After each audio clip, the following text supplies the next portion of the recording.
As nossas conversas sobre o Natal têm sido um desafio para nós revermos aonde nós estamos com o nosso coração quando chega essa época do ano.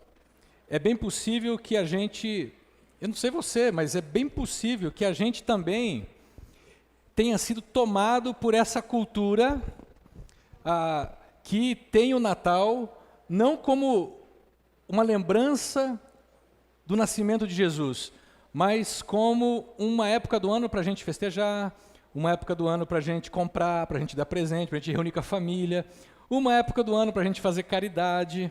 Né? É bem possível que nós, assim, se a gente não mergulhou tudo nisso, a gente tem uma boa parte de nós mergulhado nesse negócio. E é muito provável que ao longo dos anos, a gente vai se deixando seduzir e consumir por esse negócio. Você já percebeu? A gente tem uma tendência de tudo que a gente faz na vida a voltar. A gente começa bem, a gente arruma, a gente organiza, mas se a gente não faz a manutenção, o que acontece? A gente vai voltando e vai voltando para os antigos hábitos. Começa a fazer uma dieta para você ver. Começa a fazer uma rotina de exercícios, de você tentar perder peso. Você começa bem, uma semana, duas, um mês, e aí chega um momento que a tensão começa a te levar para os velhos hábitos, não é assim? Você começa a desanimar, você começa a voltar, você começa a fazer pequenas concessões, e quando você vê, você cedeu a tudo.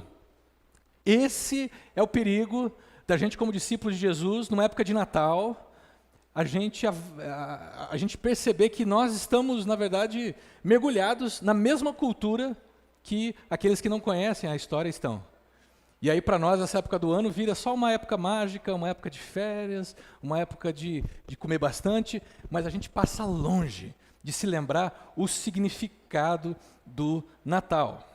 E o Natal lembra o seguinte, o mundo é um lugar de escuridão, e jamais encontraremos o caminho ou enxergaremos a realidade a menos que Jesus, o Deus conosco, nos ilumine.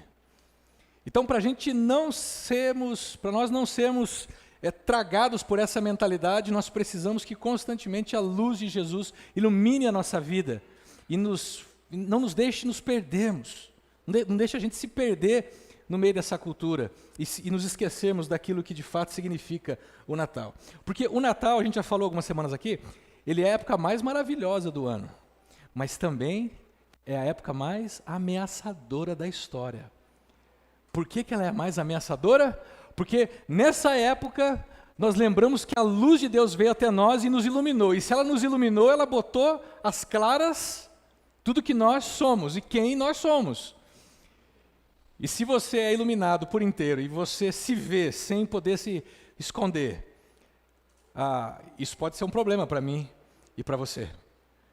Saber que Deus sabe de tudo, sabe quem nós somos, e a verdade de Deus sobre nós é que é a verdade. O que Ele diz que nós somos, é que nós somos.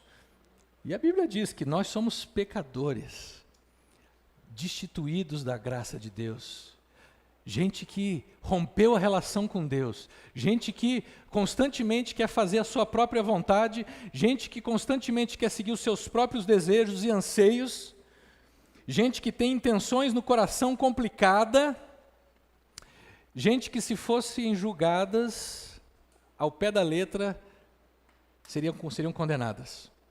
Mas a boa notícia do Evangelho é que Deus sabe que nós somos assim, e Ele veio ao nosso encontro, ofereceu o perdão para nós, ao custo de sua morte na cruz do Calvário, para que nós pudéssemos ter uma vida diferente, para que a gente trilhasse uma história diferente, para que a gente não ficasse nessa oscilação de uma hora estamos bem, uma hora estamos mal, uma hora estamos comprometidos, uma hora estamos descomprometidos, uma hora a gente está pensando adequadamente, outra hora a gente está pensando inadequadamente, uma hora a gente entendeu as coisas e na outra hora a gente já está perdido nos valores de novo. Jesus, ele vem para nos iluminar e nos retrabalhar, ele vem para nos refazer novamente, nos restaurar no coração e na mente. Bem, dito isso, hoje é a nossa última conversa sobre o Natal. E antes de eu entrar na história que eu vou contar, eu quero falar sobre esses dois perigos que ameaçam a nossa comunidade, a nossa vida como discípulos de Jesus. Porque a gente ama Jesus, a gente ama Deus, a gente está engajado na missão, mas ao longo da vida a gente pode ser seduzido a abandonarmos tudo isso. A gente vive uma realidade muito complicada hoje, porque de um lado você tem na fé a religiosidade, que é uma ameaça silenciosa. Você tem pessoas que se dizem discípulos de Jesus, mas nas redes sociais elas estão degladiando umas com as outras, tentando defender Deus, teologicamente, estão brigando com seus amigos, com seus parentes, por questões teológicas. Você tem pessoas que se dizem discípulos de Jesus, mas vivem um legalismo moral imenso, onde aquele que errou nunca mais tem uma chance, aquele que pisou na bola, ele é no mínimo ou no máximo condenado a viver uma subvida cristã dentro da igreja. Tá? Você tem esse tipo de mentalidade, a pessoa que peca assim feio, né? Porque todo mundo peca, né? A pessoa que peca feio, acabou, ela é jogada na masmorra, no calabouço e não tem mais chance. Você tem pessoas que vivem essa religiosidade que tem resistência às mudanças. Por quê? Porque acham que manter a igreja de hoje, do século XXI, é resgatar, na verdade, a igreja de séculos atrás. Não precisa nem ser do século I, mas talvez do século XVI, do século XVII, do século XVIII. Né? E aí eles resistem a mudar algumas coisas que seriam importantes. Você tem a religiosidade, pessoas que vivem um preconceito danado com gente que não vive o estilo de vida que a igreja espera que viva. Sabe, você tem pessoas que não têm o contexto que você tem, pessoas que não tiveram a formação que você tem. E aí quando você se depara com pessoas que não estão nem aí para o que você crê, e elas vivem de um jeito complicado, ao invés de você ter compaixão e se aproximar, você tem um preconceito e você repele essas pessoas. Mas talvez um último ponto da religiosidade é que pessoas que vivem essa maneira, a sua fé, elas são movidas mais pela culpa do que pelo amor. Elas não deixam de vir à igreja domingo, elas não deixam de orar, não deixam de ler a Bíblia, não deixam de contribuir financeiramente. Sabe por quê? Porque elas têm medo de não serem abençoadas por Deus. Ou têm medo, inclusive, de que Deus as puna por isso. Então, a religiosidade é um cenário perfeito para que a igreja viva fazendo um monte de coisa, mas com medo de ser punida por Deus. Aí você pensa, Fernando, legal, religiosidade, é isso aí, nós temos que combater esse negócio, mas daí a gente cai para um outro lado. E eu acho que esse outro lado é pior. Acho que esse outro lado é mais complicado, porque é o lado da secularidade. Eu não achei outra palavra. Secularidade, ela quer dizer, é você viver a fé a partir dos valores seculares. Por exemplo, uma pessoa que vive uma fé secular, ela não é nem um pouco religiosa. Está na cara dela, ela faz questão de dizer o seguinte: eu não sou religioso, eu não sou beato, eu não vou na igreja. Ela faz questão de se despir de qualquer rótulo sobre religiosidade. A pessoa que vive uma fé meio que misturada, né, com os valores daqueles que não conhecem a Deus, ela tem essa flexibilidade teológica. Ela pega a Bíblia, ela lê algumas coisas e fala assim: não, Fernando, mas esse negócio aqui não é bem assim, é porque na época bíblica, isso aqui é muito cultural, isso aqui hoje mudou. Por exemplo, esse negócio de amar o próximo. Imagina, 4.000 anos atrás lá, quando a lei foi dada, ame o seu próximo como a ti mesmo. Imagina, isso é naquela época. Hoje não tem, hoje é ame a mim mesmo. Essa flexibilidade teológica, quando olha, por exemplo, valores nas escrituras, quando fala, por exemplo, homens não se divorciem de suas mulheres, mulheres não se divorciem de seus homens. A gente olha e pensa assim: não, mas isso aqui é para aquela época, isso aqui não serve para nós hoje. Quando a Bíblia fala assim, olha, lide com o seu dinheiro com generosidade, não seja escravo. Aí você olha e fala, não, mas isso aqui é uma época cultural, agrária, eu não tenho que fazer isso hoje. Então, se por um lado você tem pessoas que são rígidas, que andam defendendo Deus na Bíblia, não, porque a Bíblia diz. Por outro lado, você tem pessoas que dizem, não é bem assim que a Bíblia diz. Você tem esse relativismo moral, que começa a entrar dentro da comunidade. Por exemplo, a gente pega os valores do mundo secular e começa a misturar ele com os valores da Bíblia. E aí a gente começa a dizer, não, mas não é. Depende do ponto de vista, né? Isso que você fez aí, depende do ponto de vista. Pode ser pecado, pode não ser. Pode ser. E aí a pessoa começa a construir uma grande teologia, uma história para poder provar as coisas. Mudanças à la carte. Uma igreja que vive essa fé da secularidade é uma igreja que joga para a torcida. É uma igreja que o pessoal quer um público, quer um pastor animador de auditório, que faz todo mundo rir, vamos trazer ele. Nós queremos uma música pop, então vamos trazer uma banda. Nós queremos um negócio assim, para todo mundo ficar contente. Então a gente faz conforme as pessoas querem e não conforme a Bíblia nos manda. Uma vida secular, uma igreja secular, ela tem uma inclusão acrítica. Isso é um ponto interessante. Porque uma coisa é você ser acolhedor, outra coisa é você ser inclusivo. Então, uma igreja que vive esses valores da secularidade, ela não é religiosa, mas ela é secular, ela abraça todo mundo, mas abraça junto os erros. Ela abraça todo mundo, mas ela não é capaz de dizer, olha, a gente ama você, mas esse ponto na sua vida você precisa olhar para o que a palavra de Deus diz e se arrepender. Sabe esse negócio de você não querer ser uma pessoa chata? E aí você fala, não, vem cá, não, você está todo estripulhado, você está todo arrebentado. Não, mas vem cá, Deus te ama assim mesmo, vem e está tudo certo. É complicado isso. Vocês percebem que tem dois extremos? Um é aquele que você rejeita.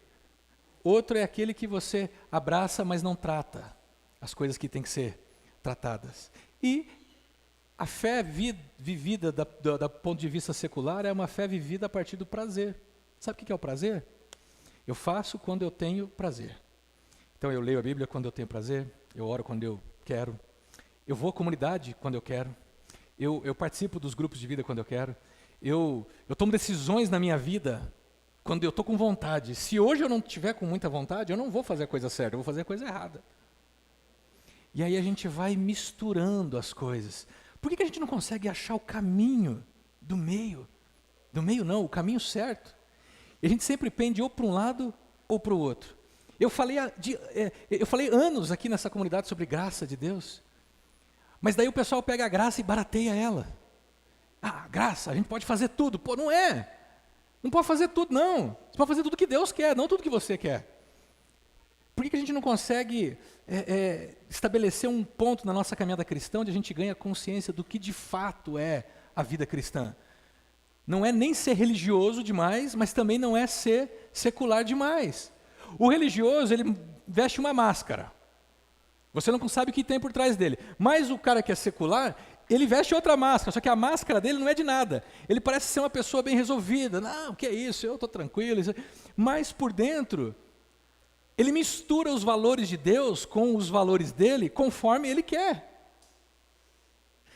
Diante disso, a gente tem que lembrar que nem religiosidade, nem secularidade resolve a nossa vida. É o Evangelho. É Jesus. Ponto. Nesse Natal, aonde você está? Olhando para o último ano. Você está mais religioso? Mais rigidão, mais querendo defender Deus e falar assim, não, deixa que eu vou defender você, Deus. Deus não precisa ser defendido. Relaxa. Mas ou você está mais secular também, tipo, não, minha fé é paz e amor, está tranquilo, eu faço o que eu quero, Deus me ama e está tudo certo.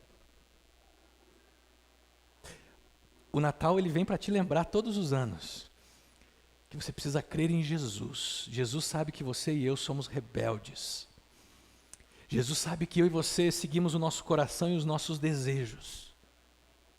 E Ele sabe que quando nós tomamos decisões erradas na nossa vida, nem que não seja a curto prazo, mas a médio e longo prazo, essas coisas vão se tornar um inferno para nós. E o Natal vem para dizer assim, olha, meu filho, minha filha, você não precisa tomar decisões no escuro, você não precisa se esconder.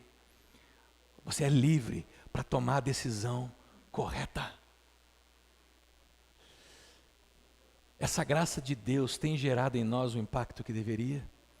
quando você olha para Deus, que conhece as tuas limitações, os teus pecados, e você sabe que Ele te ama, mas apesar dEle te amar, Ele não quer que você continue o mesmo ou a mesma, o que isso gera em você? Nós temos uma história muito legal. Mateus capítulo 2, versículos 1 a 12. Diz assim: Jesus nasceu em Belém, na Judéia, durante o reinado de Herodes. Isso eu acho fantástico quando a gente lê as escrituras, gente, porque qualquer outra religião, a mitologia grega, por exemplo, você não tem locais, datas, épocas. Olha o que Mateus está dizendo para a gente, que Jesus nasceu num lugar, numa cidade que existe hoje, chamada Belém, numa região chamada Judéia, e olha só, durante o reinado de um rei, chamado Herodes. Então, se você for buscar nos livros, nos históricos do Império Romano, você vai ver que uma época do Império Romano havia na região da Judéia um rei chamado Herodes. Foi nessa época que Jesus nasceu. Por esse tempo, nessa época do reinado de Herodes, alguns sábios das terras do Oriente chegaram a Jerusalém e perguntaram. Esses sábios são conhecidos como os 3 reis magos, que não são 3 e que não são reis. A Bíblia nunca diz que eles eram 3 e nem que eles eram reis. E tem mais uma outra coisa que depois eu vou acabar com o presépio de vocês. Chegaram a Jerusalém e perguntaram: onde está o recém-nascido rei dos judeus? Vimos sua estrela no Oriente e viemos adorá-lo. Onde está o recém-nascido rei dos judeus? Essa pergunta, para você e para mim, pode parecer inofensiva. Mas sabe para quem que essa pergunta foi feita? Para Herodes. E Herodes é o rei dos judeus. Agora, interessante, Herodes, ele não tem legitimidade para ser rei dos judeus. Por quê? Porque ele não é judeu primeiro. Herodes foi imposto pelo Império Romano, Imperador Augusto, para que ele fosse rei dos judeus em 37 a.C. O problema é que Herodes, além de não ser judeu, Herodes também é edomita. E sabe o que é o edomita? É descendente de Esaú. É da região onde os povos de Esaú, inimigos dos judeus. E aí, Herodes é posto para reinar sobre esse povo, para ser um dos governadores daquela província do Império Romano. E ele tem 40 anos, olha só, ele reinou de 37 a 4, então você tem aí quase 40 anos desse cara tentando conseguir conquistar a aprovação dos judeus. Os judeus não queriam ver ele era gentil, ele era edomita. Então ele constrói o templo, ele reconstrói o templo, ele faz aliança com os sacerdotes da época, ele casa inclusive com a filha de um dos sacerdotes, ele tenta parecer o máximo possível que ele é amigo dos judeus. O Herodes, ele tenta parecer que ele é da religião dos judeus, ele é o cara secular, é o cara que ele não está dentro, mas ele tenta fazer parecer que ele está dentro. E aí de repente uns camaradas do nada chegam para ele um dia e falam assim: escuta, ô senhor rei dos judeus, aonde que está o recém-nascido rei dos judeus? Ele olha e fala: pô, peraí, como assim? Tem 40 anos que eu estou tentando ganhar legitimidade como rei aqui, e agora vocês vêm perguntar onde está o rei dos judeus? Essa é uma pergunta muito incômoda para Herodes, porque isso soa como ameaça para ele. Pô, se tem um rei dos judeus aqui, tá precisando achar esse cara. Herodes era um cara muito tranquilo. Ele tinha matado já a sua esposa nessa época, ele tinha matado 3 dos seus filhos, ele tinha matado tio e tinha matado sogra. E mais cunhado. Era um cara assim, tranquilo. Então, quando alguém se levantava e representasse alguma ameaça para Herodes, ele, Tanto que vocês vão ver no texto. Eu não vou ler no texto, mas vocês conhecem a história. Depois que ele descobre que ele é enganado pelos sábios, que ele não sabe aonde que está o recém-nascido rei dos judeus, sabe o que ele faz? Ele manda matar todas as crianças de 2 anos para baixo em Belém e ao redor de Belém para ver se no pacote ele consegue matar Jesus. Então, esse cara, ele recebe uma pergunta incômoda. Agora, por que esses sábios do Oriente foram parar em Jerusalém? Por que eles não foram direto? Eles não sabiam aonde que era? Eles deviam saber, eles tinham os escritos. Eu tenho uma suspeita. Herodes precisava de um redentor. Herodes precisava de um Salvador. E essa é a chance que Deus está dando a Herodes. Ouvir a boa notícia. Só que a reação de Herodes, qual que é? Em vez dele, o rei dos judeus, o Messias, puxa, eu quero ir lá vê-lo, eu quero me render a ele, eu preciso dele. Mas ele faz o quê? Chamou os sábios. Ao ouvir isso, o rei Herodes ficou perturbado, vocês já sabem por quê, e com ele todo o povo de Jerusalém. Ele reuniu então os principais sacerdotes e mestres da lei e lhes perguntou: onde nascerá o Cristo? Se tem um grupo que devia saber desse negócio, eram os sacerdotes e os mestres da lei. Se tinha uns caras que sabiam de Bíblia, eram esses caras. Se tinha uns caras que coordenavam o culto em Jerusalém, eram esses caras. Se tinha gente que era para dar conselho baseado na Bíblia, eram esses caras. Os mestres da lei e os sacerdotes. E olha a pergunta que Herodes faz para eles: escuta, onde que nasceria o Cristo? E eles responderam: em Belém da Judéia, pois assim escreveu o profeta. E você, Belém, na terra de Judá, não é a menor entre as principais cidades de Judá, pois de você virá um governante que será o pastor do meu povo Israel. Olha o perigo da religiosidade aqui. Você tem os sacerdotes, os mestres da lei. Esses caras conhecem a Bíblia de cabo a rabo, sabem tudo de cor. Os rituais de adoração e da religião, eles mantinham à risca. Eles são guardiões da ortodoxia teológica. O que isso quer dizer? Que quando se falava de escritura, de Bíblia, eles sabiam tudo. E eles não se desviavam nem para a direita e nem para a esquerda. Agora, por que esses caras não perceberam Deus se movimentando naquela região e naquela época? Jesus estava nascendo no quintal da casa deles. O Messias estava nascendo na casa deles, ali Belém não é longe de Jerusalém, cara. Você precisa que venham caras de fora, do Oriente, para poder perguntar onde está nascendo o Messias, e eles que estão ali do lado, eles precisam que Herodes venha perguntar para eles. Eles sabem tudo, eles cumprem os rituais, eles vão à igreja, eles se comportam direitinho, mas eles não conseguem perceber o que Deus está fazendo na história. Eles perderam o impacto da boa notícia, eles deixaram de seguir Deus e de se relacionar com Ele, por isso eles não conseguem perceber o que Deus está fazendo na vida deles. Esse é o perigo da religiosidade, é que a gente sabe muita coisa, a gente parece saber muita coisa, mas a gente não consegue perceber o que Deus está fazendo na nossa vida, na vida dos nossos filhos, na vida da nossa igreja, no nosso vizinho, no nosso trabalho. A gente não consegue olhar para Deus e falar assim: Deus, eis-me aqui, o que o Senhor quer que eu faça? Então Herodes convocou os sábios em segredo, porque, claro, ele não ia falar o que ele falou para os caras na frente de todo mundo, que ele iria lá adorar o menino. Então ele chama em segredo e soube por eles o momento em que a estrela tinha aparecido.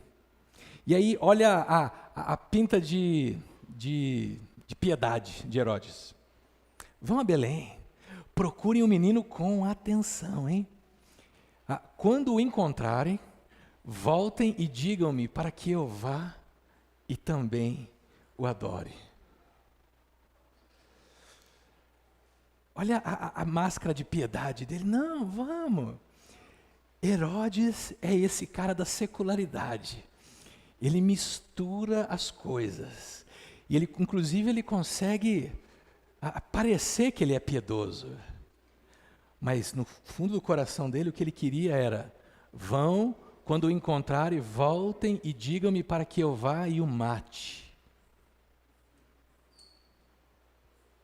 Aí você pensa: nossa, esse Herodes é ótimo, né? Olha, que pecador miserável.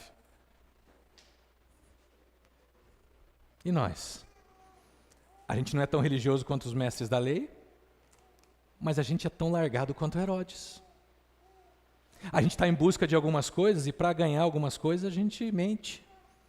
A gente faz teatro, a gente manipula. Herodes tenta conquistar o povo judeu há anos. Está a poucos quilômetros de Jesus e parece alguém interessado. Ele é alguém que ninguém diz assim: nossa, o Herodes vai à igreja, Herodes é um cristão, é um discípulo de Jesus. Ele parece ser alguém muito bem resolvido com Deus, porque ele não tem que lidar com pecado, porque pecado, imagina, Deus já perdoou os nossos pecados na cruz, eu não tenho que mudar de vida, eu não tenho que obedecer. Olha o perigo. Herodes também não percebe o movimento de Deus na história, porque ele tem que chamar os caras para poder dizer para ele aonde que nasce, onde que vai nascer o Cristo. Ele precisa que os magos do Oriente, gente, inclusive que eu vou falar agora sobre eles, gente que é rejeitada, precisa que esse pessoal venha falar para ele aonde que vai nascer, despertar nele o interesse por Jesus. Às vezes a gente se encontra nessas duas posições, eu e você. Às vezes Deus vem ao nosso encontro e diz, aonde está o seu Deus? Aonde está aquele em quem você confia? E você não sabe responder. Ou isso é ameaçador para você. Porque se relacionar com Deus significa que você vai ter que abrir mão de algumas coisas, que você vai ter que mudar algumas decisões na sua vida, e às vezes você não quer ouvir o que Deus tem para você. Mas outras vezes a gente age que nem Herodes, mentindo. A gente age com falsidade para Deus. Deus, eu te amo, eu te adoro, Deus. Mas não mexe com as minhas decisões. Eu quero continuar sendo a mesma pessoa que eu sempre fui. Depois de ouvirem o rei, o Herodes, dizer para eles ir lá e voltar, eles seguiram o seu caminho e seguiram a estrela que tinham visto no Oriente, até que finalmente parou sobre o lugar onde estava o menino. Muito bom, Ingrid, vamos lá. Ok. E olha só, quando eles viram a estrela, eles ficaram o quê? Muito alegres. Ao entrar na casa, viram o menino com Maria, sua mãe, e se prostraram e adoraram. E aqui eu vou acabar com o presépio de vocês, porque no presépio você tem Jesus, o menino, né? Você tem Jesus, Maria, José, os magos, que não são 3 e nem são reis, e o nome deles não é Belchior, Baltazar e o outro lá, esqueci o nome dele. Por quê? Porque quando os magos chegam, Jesus já não está mais na estrebaria. Onde ele está? Ele está na casa. Ele já é um menino. Ele não é aquele bebezinho, ele já cresceu. Provavelmente ele já está com 1 ano, pelo menos. Mas isso é só um detalhe, tá? Eles entram na casa e eles veem o menino. E eles se prostram e o adoram. Olha a alegria desses caras, porque eles estão em busca do Salvador, e quando eles veem a estrela que vai levá-los até lá, eles entram naquela casa e eles se curvam, porque eles reconhecem que aquele menino é Deus.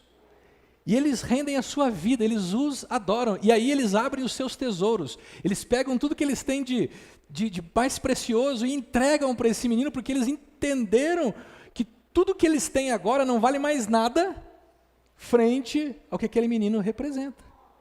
Os presentes, diz a tradição, não a Bíblia, mas o ouro, incenso e mirra, diz a tradição que o ouro significava a realeza de Jesus. O incenso significava a divindade, aqueles caras reconheceram a divindade de Jesus. E a mirra representava a cruz, que seria algo que ele iria enfrentar 30 anos depois. Quando chegou a hora de partir, eles retornaram para sua terra por outro caminho, pois haviam sido avisados em sonho para não voltar a Herodes. Olha como é que esses caras são doidos, gente. Esses caras saem do Oriente, provavelmente da Babilônia. Eu vou contar por que é da Babilônia. Eles saem de lá baseado numa história, numa profecia, nos manuscritos que eles leram sobre o rei dos judeus que nasceria. Eles seguem uma estrela. Seguir estrela deve ser um negócio assim, para mestre, né? É complicado. E eles seguiam por sonhos, eles acreditam em sonhos. Quando você lê o livro de Daniel, por exemplo, quem que são os caras que são interessados nas estrelas, que são interessados em interpretação de sonhos? São os magos da Babilônia, os sábios que auxiliavam o rei Nabucodonosor. E sabe o que é interessante? 6 séculos antes, sabe quem esteve na Babilônia? Não foi Jesus. Foi Daniel e os seus jovens amigos. E na Babilônia eles influenciaram toda aquela cultura, porque eles ficaram 70 anos naquele povo. Sem contar que os 4, pelo menos os 4, pode ser que tinham mais, os 4 amigos, Daniel e mais os 3, eles participaram da parte de governo da Babilônia. Daniel ficou quase até os 81 anos dele, servindo como conselheiro do rei Nabucodonosor e depois do rei Dario, do Império Persa. A influência que esses caras deixaram na Babilônia, porque eles foram como judeus para lá, eles foram levados, eles deixaram a sua cultura, a sua literatura, os seus manuscritos, a Bíblia, o Antigo Testamento. Provavelmente esses sábios do Oriente são caras que vêm da Babilônia em busca do rei dos judeus. Agora, sabe o que é mais interessante? Esses sábios, eles são pessoas tidas como abomináveis dentro da lei dos judeus. Por quê? Eles mexem com o quê? Feitiçaria, adivinhação, previsão de futuro. Mas esses caras, é para eles que Deus abre os olhos, é para Deus que Deus mostra o seu filho nascendo. Olha o impacto da graça de Deus na vida desses caras. Eles ficam alegres, eles se enchem de júbilo, eles se deixam guiar. Quem que se deixa guiar por uma estrela? Eles acreditam que Deus está fazendo algo, e eles se põem nas mãos de Deus e falam: Deus, olha, eu não estou entendendo muito, mas eu vou deixar você me guiar. Eles têm alegria, eles se prostram e adoram a Deus. Sabe por quê? Esses caras precisavam. Eles eram perdidos. E você e eu, quanto mais necessitados nós somos, mais nós amamos aquele que nos resgata, aquele que faz algo por nós. Quando Jesus fala assim, que aquele que é mais perdoado, muito ama. Ele está dizendo que eu e você, quando nós entendemos quem nós somos, que nós precisamos da graça de Deus, que nós não somos a única bolachinha do pacote, que nós não somos o centro do universo, mas que a gente percebe assim: Deus, eu sou imperfeito, eu preciso de você, Deus. Não importa quantos títulos eu tenho, não importa quanto de dinheiro eu tenho, não importa a minha influência. Quando eu chego a essa conclusão de que eu, apesar de ser uma pessoa gente boa, eu preciso da sua graça, Deus, eu preciso desse favor teu que me perdoa, mas que me refaz também. E quando você encontra isso, você valoriza esse negócio. Mas os sacerdotes não.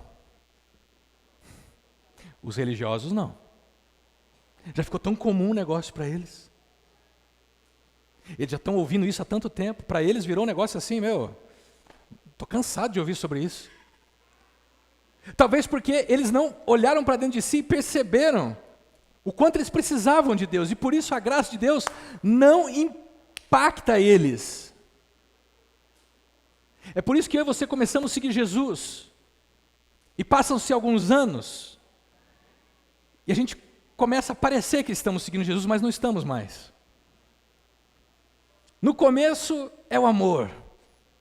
30 anos depois, cadê o primeiro amor? Cadê o primeiro amor? Cadê o amor que impactava a minha vida e a sua vida quando eu lembrava de Deus e falava assim: puxa, eu realmente eu sou complicado, mas olha como Deus tem sido bondoso comigo, como Ele tem trabalhado na minha vida. E porque Ele está trabalhando na minha vida, eu vou render a minha vida para Ele, eu vou dar minha vida para Ele. A graça de Deus não impacta nós a ponto da gente valorizar um tempo como esse, por exemplo. A gente não quer mais sentar aqui por 1h30, ouvir a palavra de Deus, adorar a Deus. Adorar a Deus. Por que a gente canta aqui? Não é para poder passar o tempo antes da pregação, é porque a adoração formata quem nós somos. Quando você está adorando e dizendo: é tão profundo, tão imenso, e cobre-nos, é furioso, abraça-me, só Ele pode devolver a vida aos corações. Eu estou formatando isso no meu coração e na minha mente. Quando eu estou dizendo: Senhor, Tu és o Deus Todo-Poderoso, eu estou me reconhecendo, estou dizendo quem eu sou e quem Ele é. E aí a presença dEle nos abraça. Mas quando a gente encara esse momento meramente como um entretenimento, ou essa pregação como meramente uma palestra, embora ela seja uma palestra, mas ela não é meramente uma palestra, o nosso coração vai ficando familiarizado demais com Deus. E nós não precisamos ser familiarizados com Deus, nós precisamos ser íntimos de Deus. Por isso, preste atenção, meu irmão, nessa manhã. Aonde você se encontra neste Natal? Você foi tomado pela religiosidade? Você está defendendo a sua igreja, a teologia, como se fosse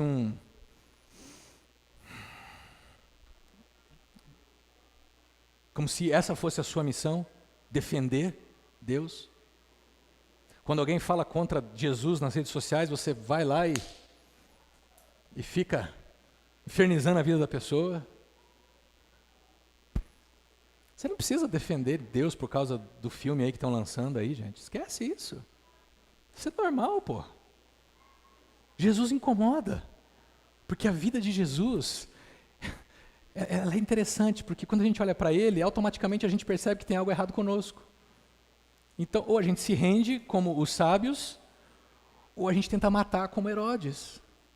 Ou a gente finge que é amigo dele, como os sacerdotes. Então não precisa ficar defendendo, não precisa ficar criando confusão por causa disso. Deus não precisa ser defendido por mim e por você. Aliás, somos nós que precisamos ser defendidos por Ele. Então se você está tomado pela religiosidade, você não creu no Evangelho. Então no que você está crendo? Se você foi cegado pela secularidade, você acha, não, o negócio é sair da religião, porque agora eu sou um cara descolado. Olha, eu vou numa igreja que o pastor usa bermuda, que o pastor ele prega sem terno. Olha, lá a gente canta umas músicas assim da hora, que às vezes não é tão da hora. A gente canta a música do mundo lá. Nossa, minha igreja pode fazer tudo, meu pastor deixa a gente tocar o terror. Isso é mentira, eu não deixo nada, gente, é vocês que faz, eu dou conta pela minha vida. Mas assim, se você está nesse ponto onde você já não consegue mais ter critérios na sua vida e você lida com a sua sexualidade, com o seu dinheiro, com o seu emprego, com a sua família, de maneira totalmente oposta ao que Deus ensina, você não está crendo no Evangelho, você está crendo em outra coisa. Eu não sei no que você está crendo, meu filho. Agora, se você foi impactado pela graça de Deus, que sabendo quem nós somos, enviou o seu Filho, para que Ele nos mostrasse como a gente deveria viver, mas também para morrer pelos nossos pecados e nos reconciliar com Deus, nos dar vida eterna. Se isso te impactou de alguma forma, você tem que tomar uma decisão hoje. Você não pode continuar vivendo como você vivia antes. Eu não posso continuar vivendo como eu vivia antes. Isso precisa mudar em mim, alguma coisa. Se não mudou, você está crendo no negócio errado. Você não está crendo no Evangelho, você está crendo numa coisa que você criou a sua imagem e a sua semelhança. Você não precisa ter medo de tomar as decisões corretas. Você precisa confiar em Deus nesse sentido. Estava conversando com um amigo outro dia, e ele estava falando assim para mim. Não, Fernando, porque é o seguinte, cara, é complicado, né? Esses países em guerra aí, que o pessoal persegue os cristãos e tal. O cara bota uma arma na sua cabeça, como é que você vai falar que não nega Jesus? Ele vai atirar em você. Aí eu falei, mas quando você se rende a Jesus e entende que Ele é o tudo para você,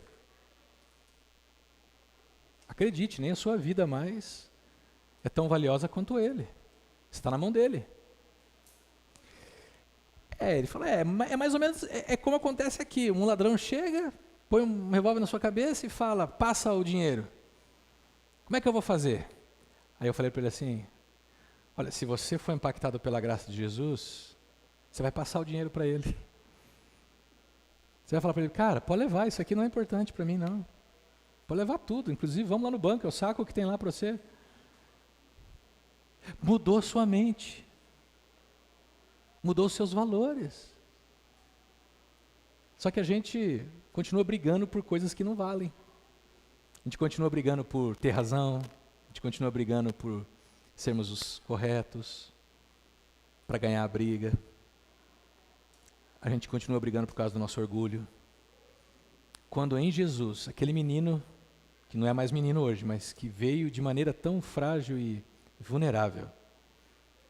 Olha, o que Deus está ensinando para a gente? Quando Ele, ao invés de vir como um rei imponente, poderoso, que faz a coisa acontecer, ao invés dele vir assim, ele vem como um bebê vulnerável, frágil, que tem que ser cuidado,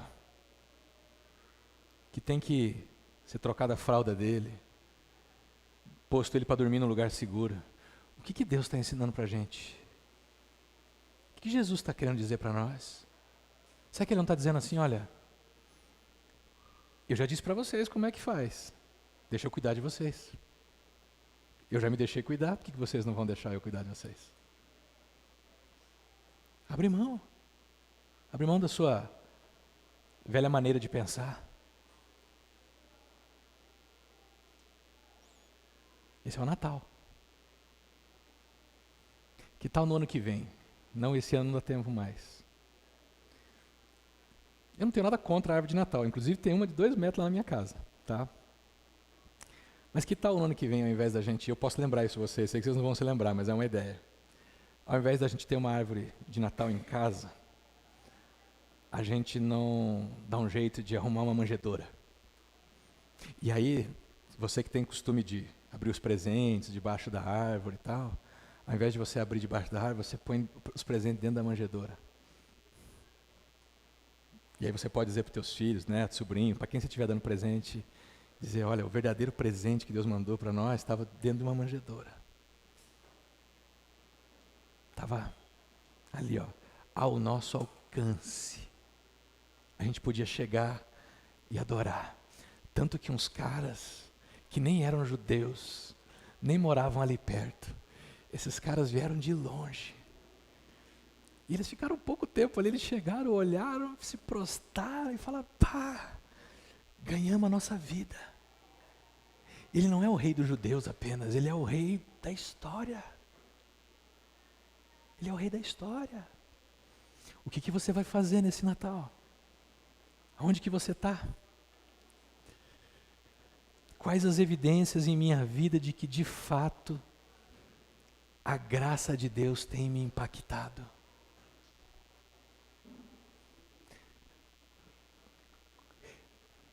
Eu comprei uma bike para os meus filhos esses dias.